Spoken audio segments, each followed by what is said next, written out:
होईल भिकारी पंढरीचा वारकरी.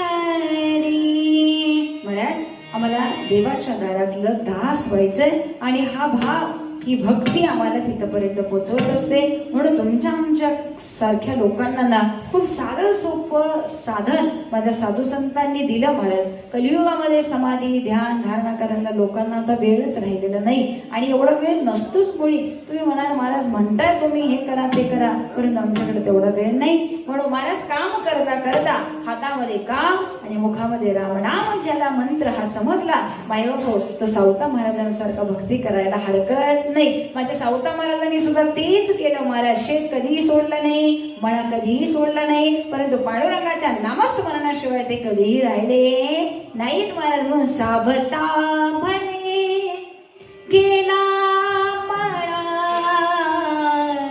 विठ्ठल पायी गोविला गळा. विठ्ठलाच्या चरणाशी महाराज अखंड आपली वाणी आणि गळा देवाला देऊन टाकला. महाराज या वाणीतनं विठ्ठल नामाशिवाय दुसरं काही येणार नाही. महाराज याला म्हणावं पण काम तर सोडलं नाही, संसार तर सोडला नाही, परंतु संसार करत असताना संसारात कधी ध्यानच नाही हो.